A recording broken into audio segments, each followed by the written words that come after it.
Aboriginal and Torres Strait Islander viewers are advised that the following program contains images and voices of people who have died.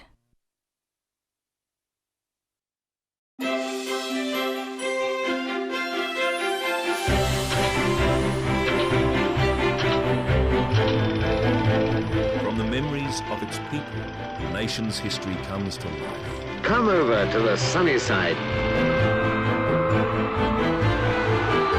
These are stories of great changes in Australian life since 1945, told by the people who lived them.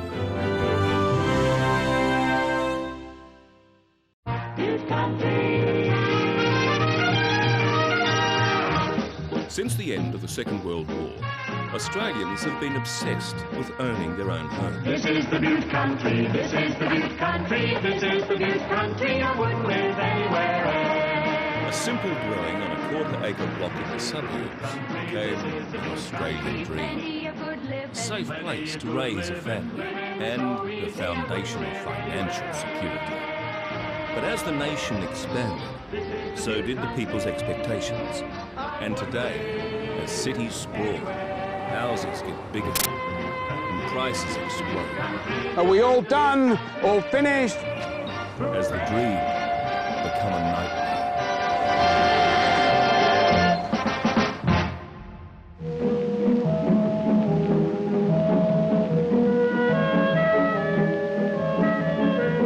At the end of the war, the vast majority of Australia's 7.5 million people lived in the suburbs close to the major cities. Houses were small and, more often than not, crowded. This is home. Home for this family, hard-working Australians and children growing to make the next generation. Mary, you coming into tea? No, Mary is not coming into tea just yet. She and Ted have a problem. The same problem that faces almost every couple who want to marry. Where are they going to live? Olive Smythe and Roger Robbins got engaged after the war, and when Roger left the army, they started making plans. We were talking about, you know, the future, weren't we? About marriage and that sort of thing. And then these blocks of land came up with the local council, and they put me in, and we were fortunate enough to be drawn, you know, on the ballot to get the land. We started to build, I think, about 47. Yeah, that was about the time. I had enough experience then to do everything, and I suppose you had that much energy.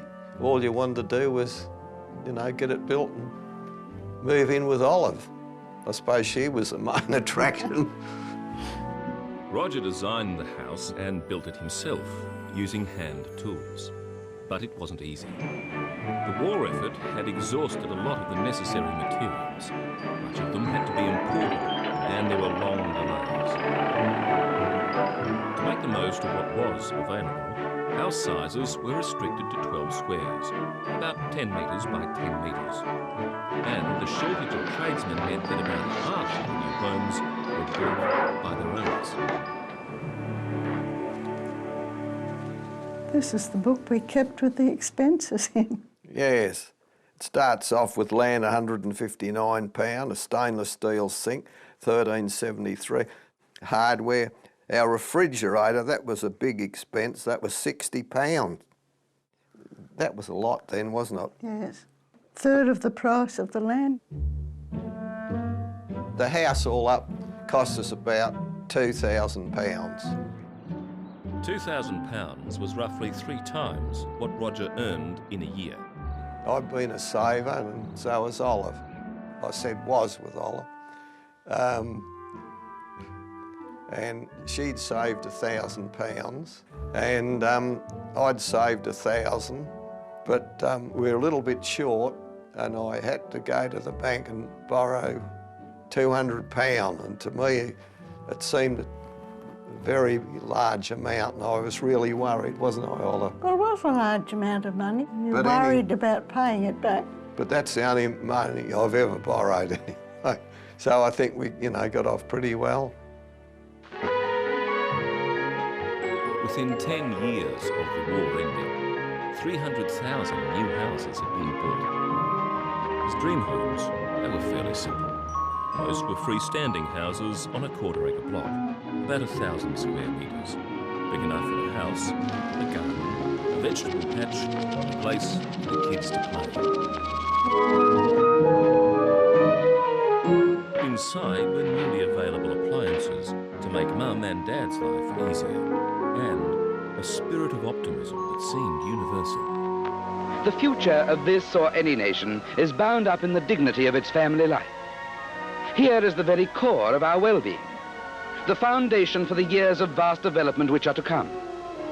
A sturdy roof to live under, a patch of ground, trees, and the fresh, clean wind.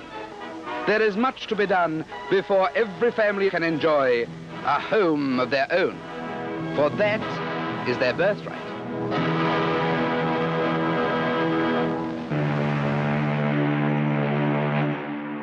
Australia's post-war building boom exposed a massive labour shortage, and a vigorous immigration campaign began. If you had skills, were white, and came from Europe, the country wanted you. In the first 10 years, more than 200,000 came from Italy alone. For centuries, the small Italian landholder and his family have worked industriously and lived frugally simply to stay alive. They come to Australia, and the same habits of work and thrift come with them. Angelo and Angelina De Rossi were farm workers from Treviso, in Italy's north. After the Second War in Italy, Italia was all destroyed. We have no chance to find a job.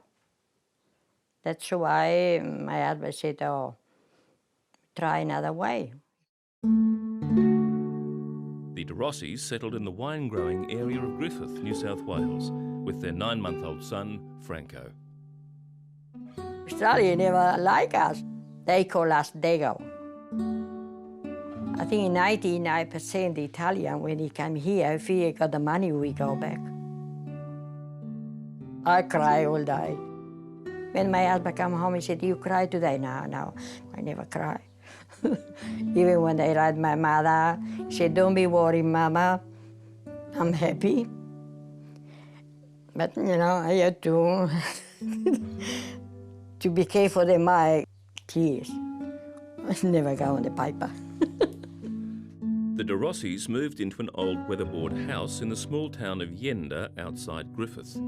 They rented 3 rooms and shared the rest of the house with another Italian family. I can't call it home because we have a lounge, and the lounge you make a kitchen and a bedroom. You have no water, no light, no power, no sink, no fridge. We have nothing, you know, in the house. Just a bed and 2 chairs, the second hand. We have no other place to go. For 3 years, the De Rossis worked dawn to dusk, 6, sometimes 7 days a week, until they had enough money to buy a home of their own. We pay straight away. Cash money. 1.100 sterline. It was a 50-year-old 2-bedroom weatherboard, and it needed a lot of work. Even there was no bath, was not hot water. It doesn't matter. One at a time, when we build the money, we fix one room, after another one, after another one. Well, I felt a little bit happier because we was in this own house. And we want to build something for my family, for my children. It's important for us. Yeah. Why? Because nobody kick out anymore.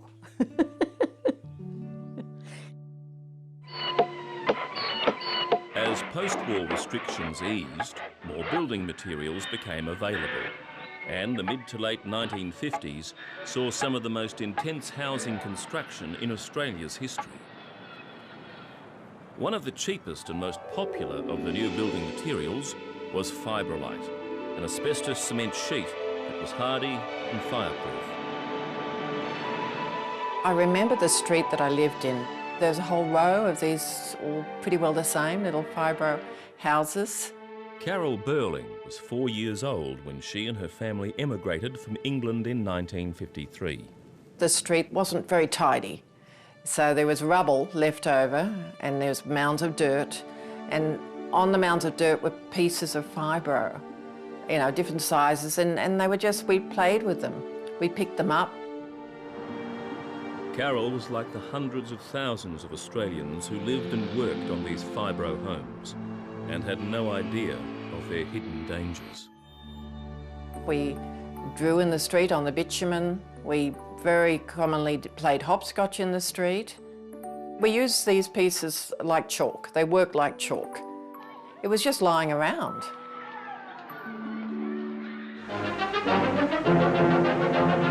Today in Australia, Reds openly preach their gospel, flout our laws and form a growing menace to the future of this country.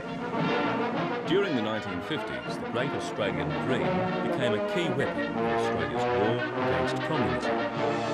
And I talk about it with very great pleasure because... Conservative Prime Minister Robert Menzies believed that one of the best instincts in us is that which induces us to have a house and a garden which is ours, into which no stranger may come against our will. Citizens committed to mortgages and home improvements tended not to be revolutionaries.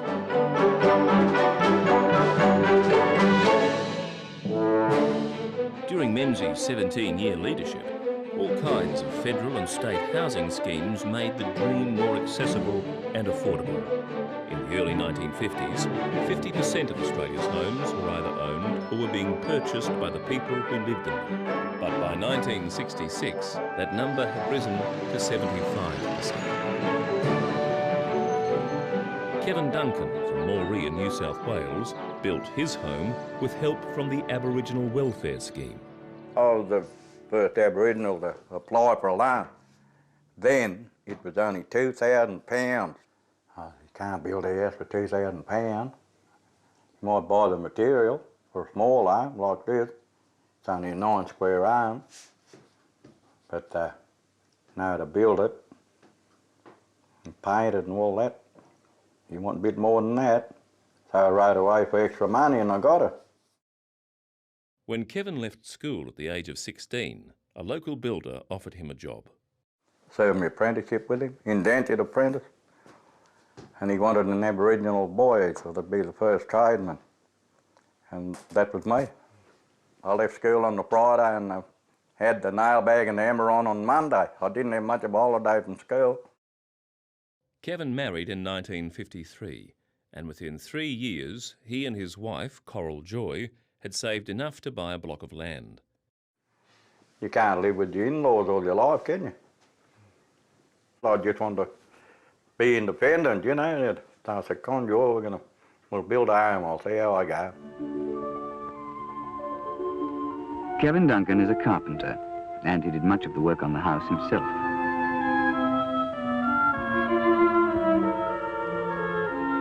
Now he and his family are well settled in.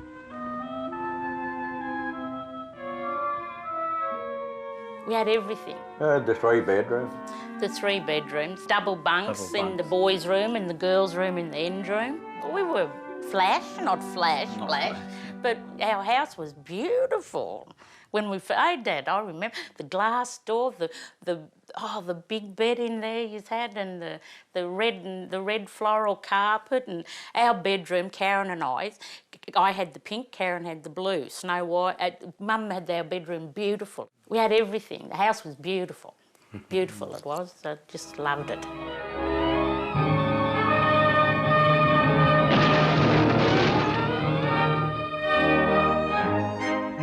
In the 1950s and 60s, government housing schemes focused first on Australian cities. Record immigration and a baby boom had nearly doubled the population and created a serious housing shortage.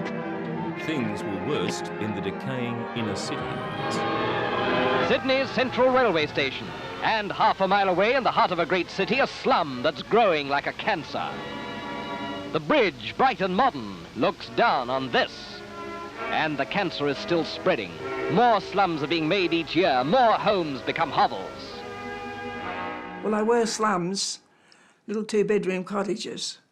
A little backyard and a little front yard. Sometimes the sewage was broken down and everything. But it was home.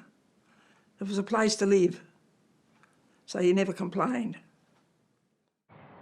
In what was touted as a bold social experiment, the state's Housing Commission ordered the construction of high-rise, high-density apartment blocks. The block of flats to be erected on this block of land will be very much like a lot of apartment houses I saw in Stockholm, Sweden. It will be very beautiful indeed. The housing came and bought the whole block up, and we all had to go. They just come round quietly and told us, and they said they had a place for us to go. And we didn't have enough money to buy a house. Ronnie left it up to me, and I knew that I wouldn't be able to pay a house off. So I just forgot all about it. Dolly and her husband Ron became tenants in Northcott, a huge public housing project in inner city Sydney. It looked like Hollywood when we come in here, the way it was all done up. We never had a place like it in our lives. We both liked it. We moved in the next day. 2 bedrooms, a lounge room and a toilet and a kitchen. So we wouldn't want anything better than that. Loved it. By 1963, Northcott housed about 900 low-income tenants. It was a showpiece of modern high-density living. During their tour, the Queen and the Duke visit a housing commission project in Sydney. She only come to visit, because this is supposed to be the highest building in the Embassy. But they had a band playing, and a little scout boy opened the door for her to get out the car. But she only stopped about a half hour. She visited some people up in Block B, about the 14th floor up, I think. A lot of people said she come to open it, but she didn't. But I cut the ribbon out the back here with Sir John Northcott and Sir Robert Askins. They both held the ribbon and I cut it with the scissors. And he said, I declare Northcott opened. Dolly's affection for her new home would never wane. But in the years ahead, Northcott would face challenges that threatened to split its community wide apart. 7 out of 10 families in Australia own or are buying homes of their own. By the mid-60s, the great Australian dream was entrenched in the national psyche. Australians expected to have a home of their own. Mass-produced houses were available and affordable, and had begun an outward suburban sprawl from the major cities. Despite the twin penalties of mortgages and lawn mowing, Australians crave a home of their own. Our national monument might well be a suburban cottage on a quarter-acre block, for this is what most Australians spend their lives working to pay off. Oh, very important. It's a wonderful feeling to have your own home. I think it would be terrible not to have your own home. Home was always very important to me as a teenager, and later on as I became engaged to the girl next door. And I hope that the home will hold exactly the same needs in the heart of my children as it held for me as I grew up. Prime Minister Menzies' vision of a well-ordered society with the family home at its core seemed to have been realised. As a Sunday pastime, looking at project houses is now part of the Australian way of life. Project villages like this see more people on a Sunday than many suburban churches. The rows and rows of homogenous housing epitomised the social and political conservatism of the time. Oh yes, you've got everything. Yes, this is all you need in here. You don't need any... I wouldn't need any furniture in here. Life in the suburbs may have been ideal for some, but for others, its conformity and visual monotony was a cultural wasteland and a satirist's dreamscape. For I'm dying to try it in Hyatt, with the aid of those nice housing schemes, where the cream brick veneers stay hygienic for years. In Hyatt, the place of my dreams.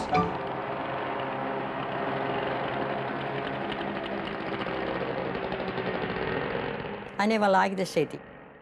Even my husband, when he left Italy, he said, don't stop in the city. Go in the country, because I never want to live in the city. 12 years after they'd arrived in Australia, the De Rossis had saved enough to buy a half share in a small farm close to their home. I grew up in Italy. I grew up on the farm. I tell my husband many times, take me on the farm, you make me a queen, because I love the farm. I love it.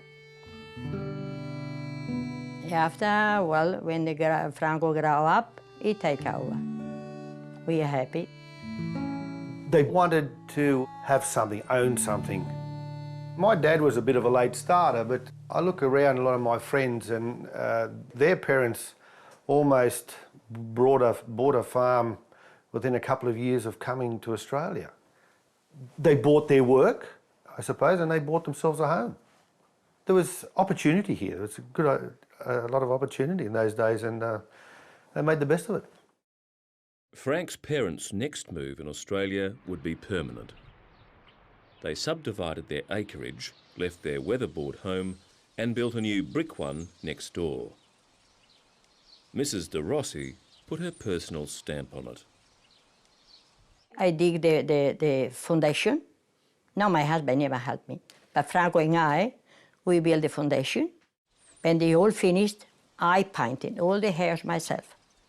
I give it 3 hands, first and second hand, I painted. The garden too. Designed all my flower because I like the flower. My garden, my house, that's what I like. I never want more than that. I'm happy now, yeah. The De Rossis took less than 20 years to realise their Australian dream in the Griffith countryside. But in the same amount of time, Australia's population had grown from 8 million to 12 million. And in the cities, the cracks were starting to show. Flats and home units, more and more of them. Flats and houses, right down to the foreshores. So many buildings, so many people, that there's nowhere left to go.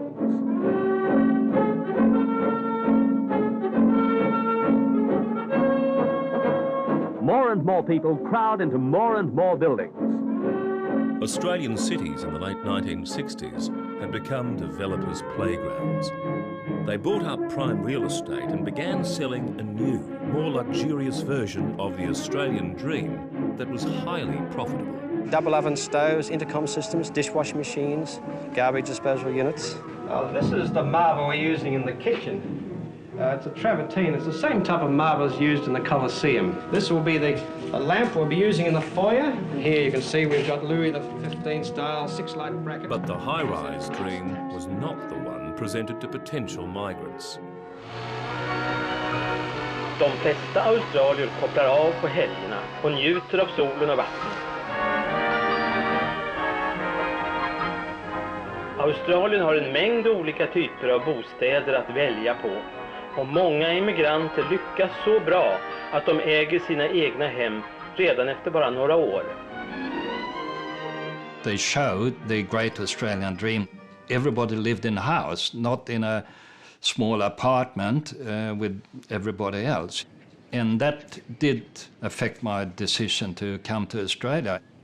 Bertil Klinfolt emigrated from Sweden in 1968. He met Carol Burling, whose family had emigrated from England, and they married a year later. Within 3 years, they'd bought into the increasingly grand Australian dream and were renovating a large house in suburban Sydney. This is about 1972. It was very large.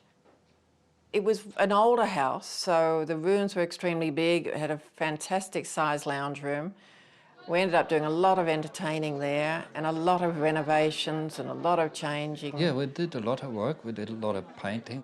The floor in the kitchen, too, we redid. That was quite a big area, and we put lino down. Yeah. And we pulled that up. And back in those days, I mean, even lino had asbestos in it. No, you just, no one really knew. Yeah, we did a lot of things, you know. It was a fantastic house. Even had a little swimming pool. Yeah, it was like we jumped so far ahead so soon. That was fantastic. Yeah. And Yes, you really felt like you were the king of the castle, you know, and you had your own home. Great.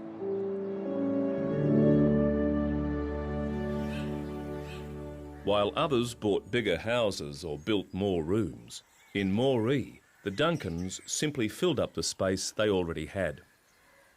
8 kids. Only 8 kids. Oh, yeah. That's what it is.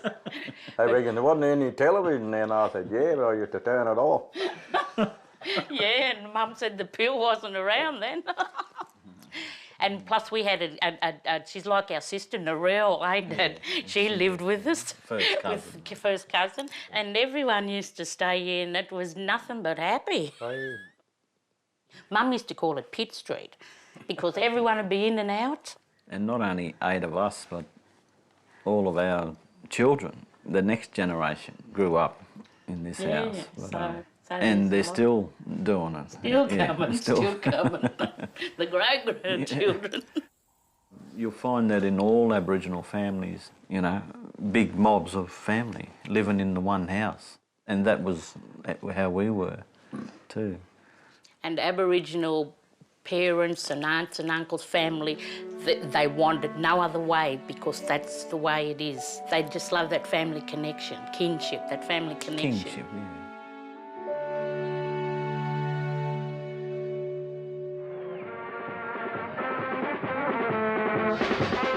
In the wine-growing country around Griffith, the roots put down by post-war Italian migrants were starting to bear fruit.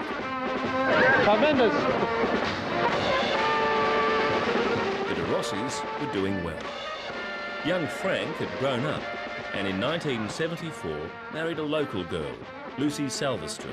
And 2 weeks after the wedding, they moved into the old De Rossi farmhouse. I remember when walking in here and say, yeah, this is ours, but it needs a lot of work. When I first saw it, another couple came with us, a friend of mine, and she was horrified. She said, "Oh, Lucy, you can't come and live here." It was really, really old. Well, the intention was to build a new home, but because of we'd had... lack of funds. Yeah, lack of funds, and, you know... we never had that much money. No. So everything that we bought yeah. was all... we got a loan for everything. Yeah. Their migrant parents had always paid cash, but Frank and Lucy broke with tradition and borrowed money against their grape harvest. If you wait to have the cash, you're not getting anywhere. They used the money to make a home for their expanding family and, like their parents before them, worked hard until they owned it.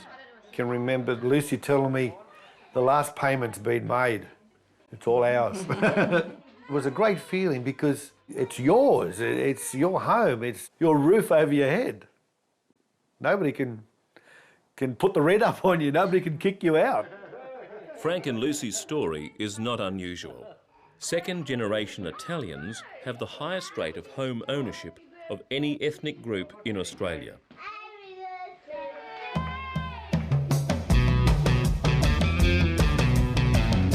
By the 1970s, demand for the Australian dream had pushed the suburbs so far from the centre of cities that serious problems had emerged. 50% of the jobs in the Sydney economy are still located in the central and inner city areas. At the same time, the cost of getting to those jobs has gone through the roof.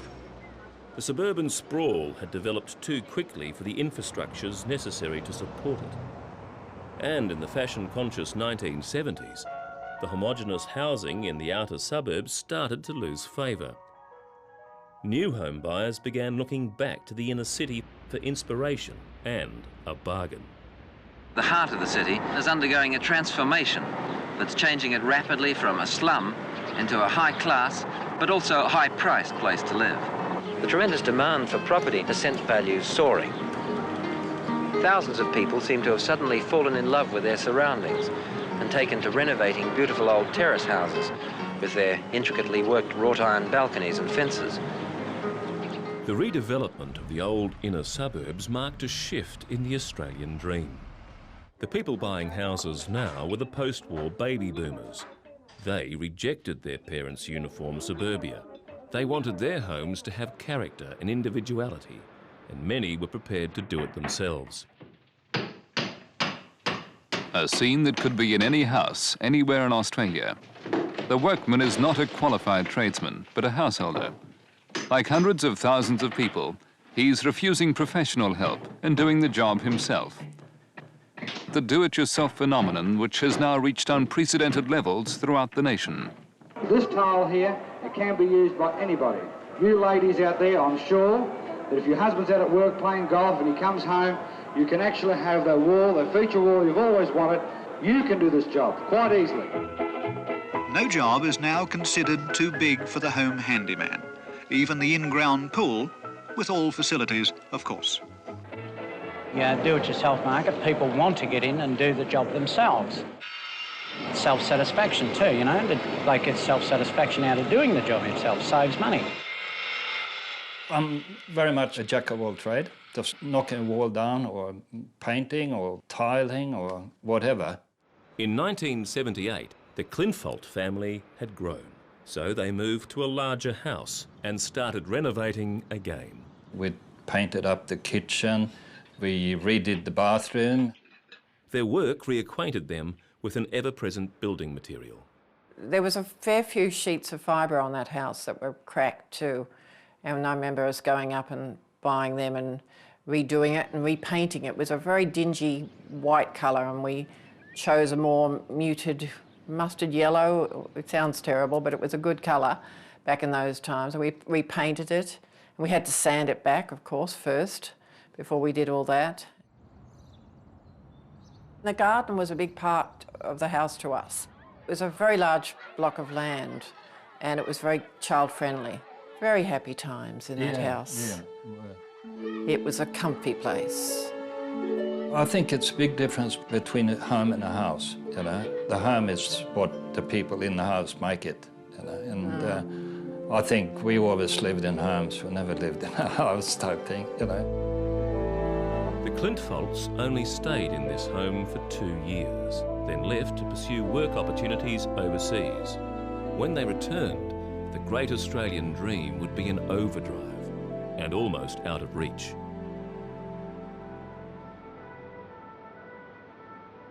By the 1980s, the bold social experiment in public housing at Northcote had faltered.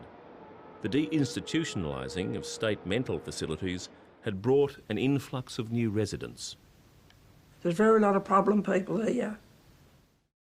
They're either on drugs or they're got something wrong with them, but they don't interfere with me. They say, hello, Dolly. Well, it's best to talk to them, because let them see that you're all right with them, because I wouldn't like to get in their way. So I just say hello to them, and they say hello back to me, but none of them's ever harmed me.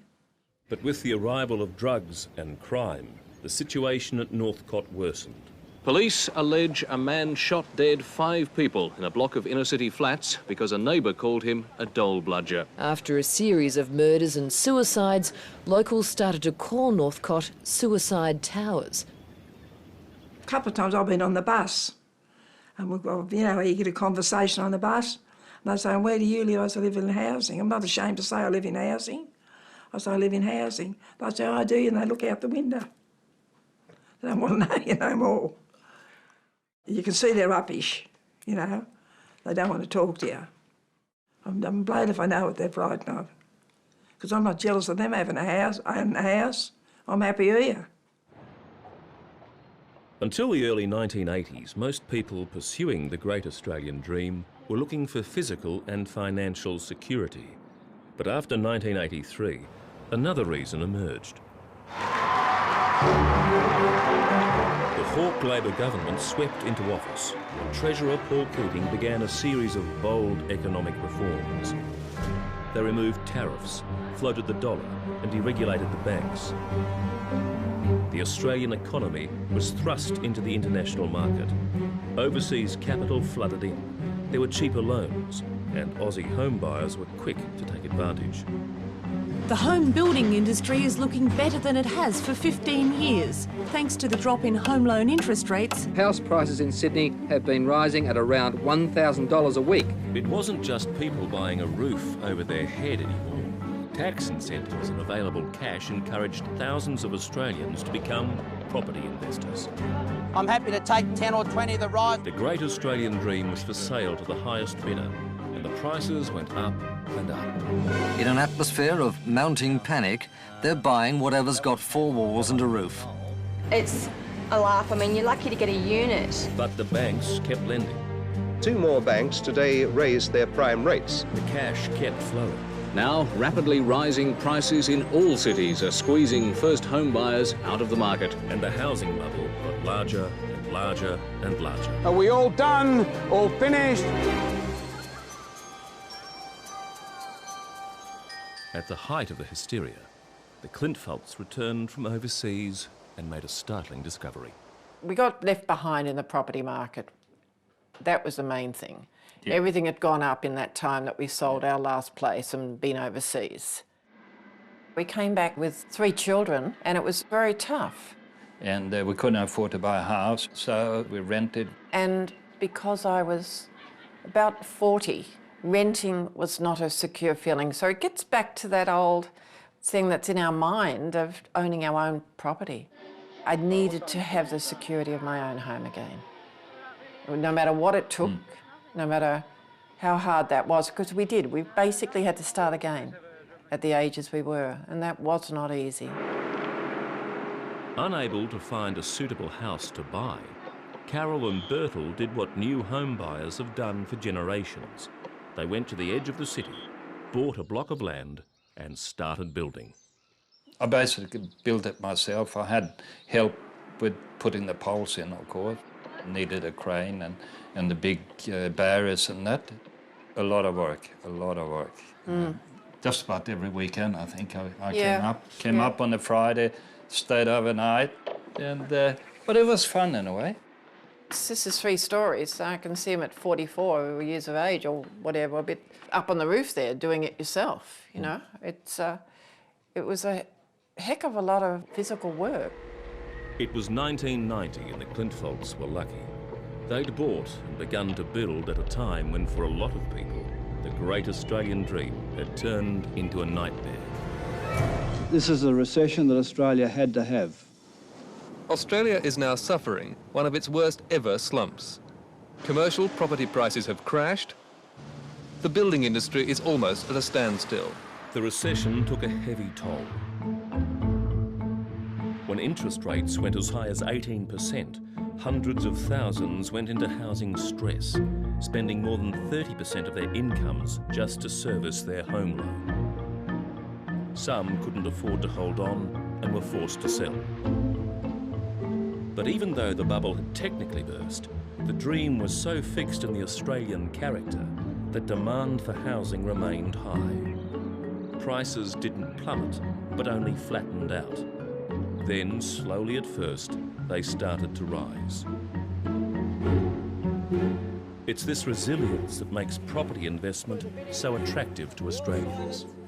Done. Sold to you, sir. Sophia Helene and Joe Dewey started thinking about an investment property in 1997. They'd been married a year and were already living in their dream home. I was really, really excited to have my own home, to have a place that I could do something with. And we renovated it and we got it to like a really, really lovely level. House was probably as closest to my dream home that I came because it was a big old place on a bit of land, because I love land. 3/4 of an acre to me was almost like 10 or 20 acres to most other people because I just loved it.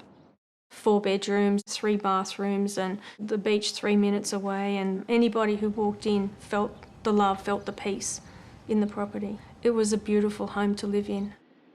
Their dream home was also the base from which Joe and Sophia ran their wholesale supplies business. Initially, it did well and gave them confidence to invest. Joe's idea of the dream was to expand and to use the original property, which was our home, as a financial basis to feed the rest of his dream, which was owning multiple properties. I loved the feel of brick and mortar. It just gave me a sense of security that, I don't know, I guess it's hard to describe. You just just glowed from the inside. You can't buy property for investment from your heart. You've got to do it from the head. And I only knew a little bit and he knew jack shit. Joe and Sophia bought 2 units in a block of flats in Bundaberg, Queensland. They were older, so they needed renovating, which meant we got them at a cheaper price, and because we renovated them ourselves, we saved money on that. But then everything crashed, and the dream of owning property, the dream of owning home, becomes a nightmare. My nightmare. By the late 1990s, the housing market across Australia had started to boom again. And in Griffith, the De Rossi family decided to get involved. Farm 535 here, the 46 acres has been good to us. So we've been able to go outside the square and invest. I never believed in shares because I never understood them.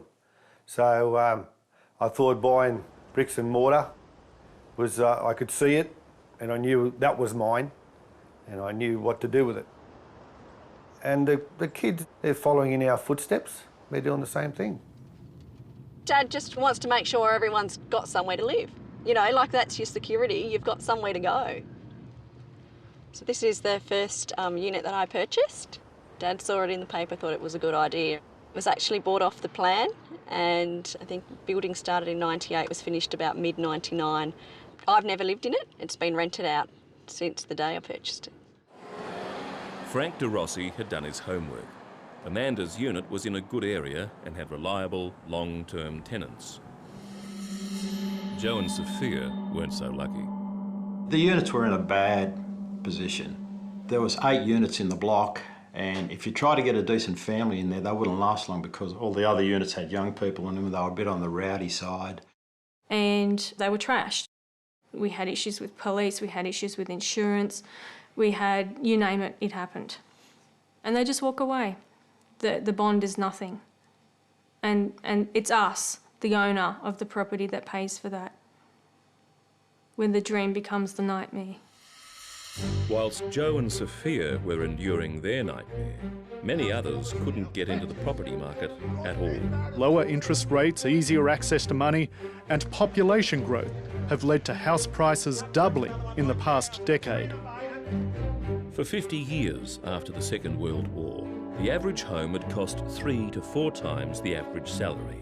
But by 2005, that ratio had doubled, and in the big cities, it would go even higher. For low and middle income Australians struggling to find rental accommodation, the prospect of ever actually owning their own home was even more remote. The kids have had to rent at times. Only Renee?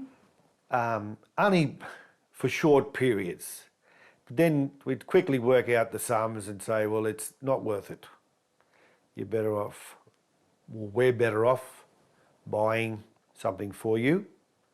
And that's what we did.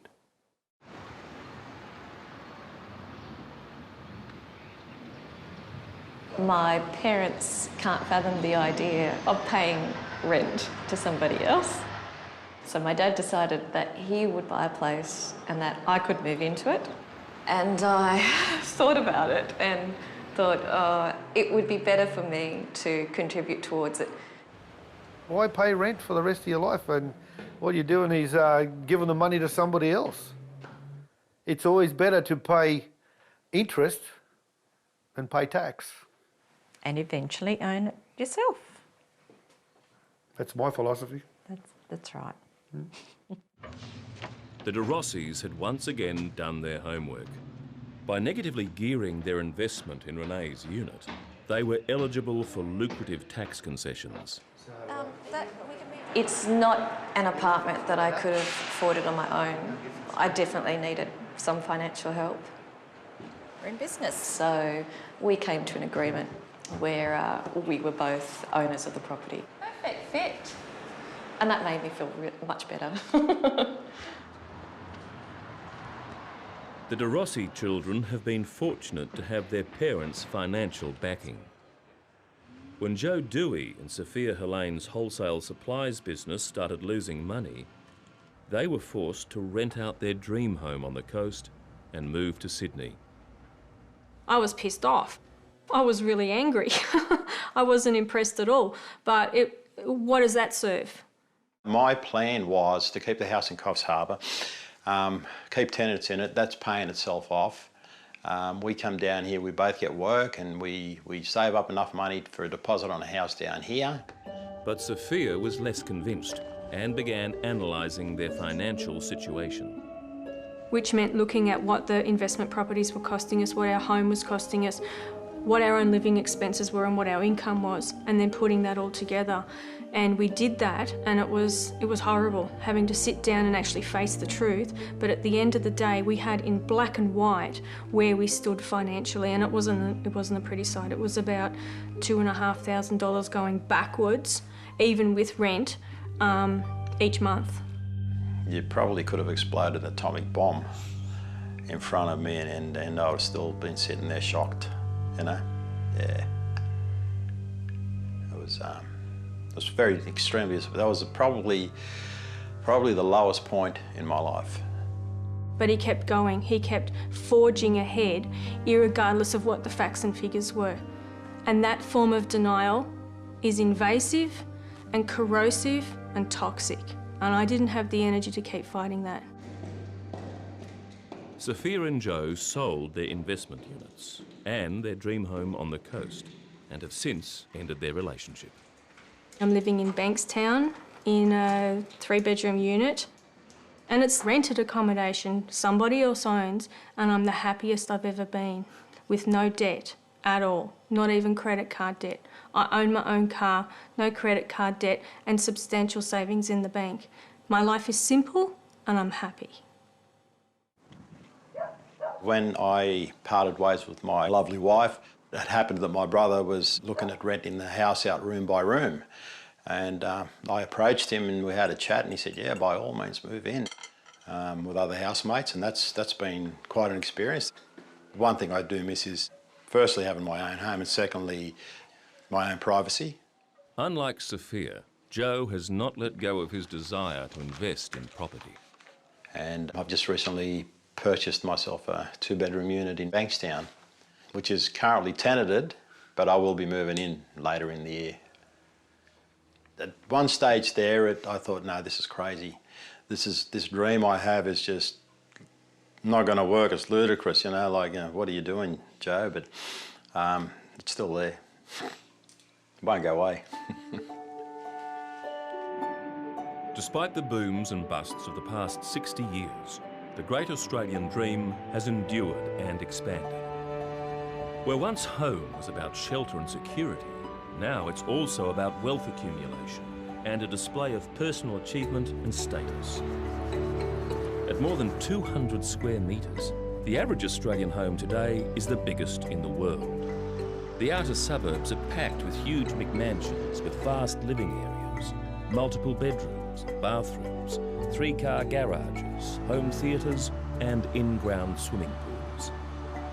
It's a dream for which many are finding it impossible to pay. We're certainly wanting to sell this afternoon. If you've come here to bid and you haven't yet bid, we've got $600,000 we hold. We're looking... And as the number of mortgage defaulters continues to rise... We've lost everything. It's all gone. Perhaps it's time to reassess what lies at the heart of the Australian dream.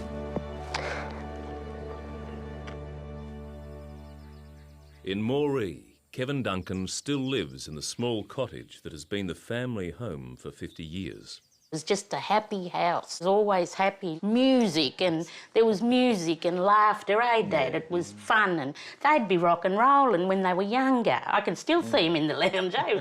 And Mum would go through Dad's legs. You know, they rock and roll. I remember that, yeah.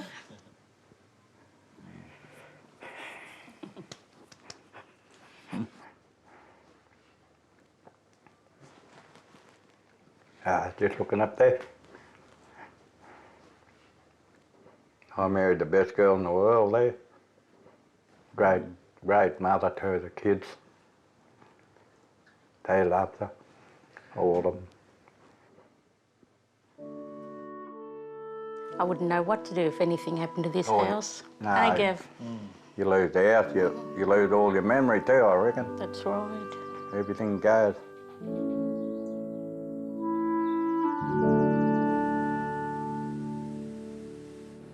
In an outer suburb of Sydney, Carol Clintfolt is living in the dream home she and her husband began building 15 years ago. But a life lived amongst construction and renovations has taken a toll. After all this and all the different things we've done in life, all the renovations, I end up with mesothelioma. It's from asbestos. It's a asbestos cancer. And here I am just over 3 years, and I'm so blessed to be here because I was given 6 to 9 months to live. So what am I doing here? Goodness knows. I think this place has done a lot for my well-being. It was a dream home, and it's still a home I love being in. In every other respect, it's a good time in my life. This is the bizarre part, you know, and yet I've got this illness, so I just want to keep on going because the ambience I get from here is, I feel very therapeutic, and it's the best thing for me at the moment in our lives. Meant to be.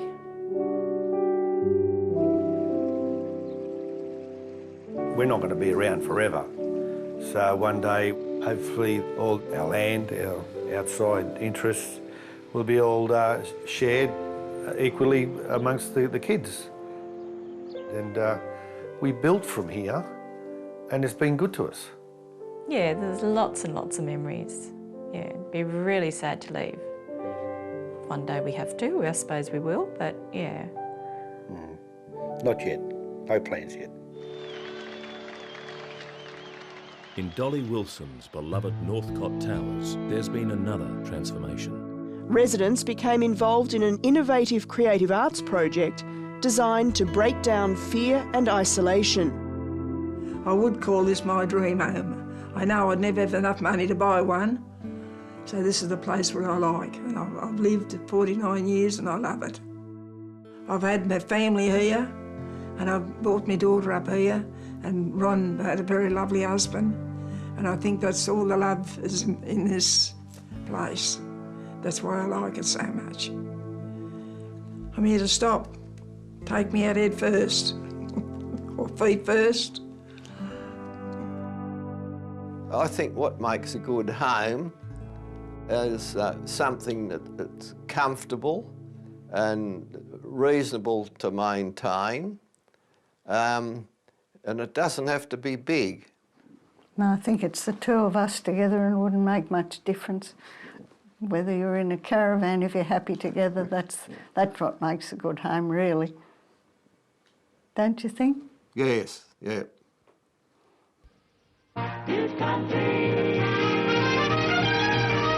Australia's population today is over 22 million, and finding an affordable place to live has never been more difficult. Predictions are that in 2050, the population will be close to 40 million. No doubt most Australians then will have ambitions to own their own home. Or is that just a dream?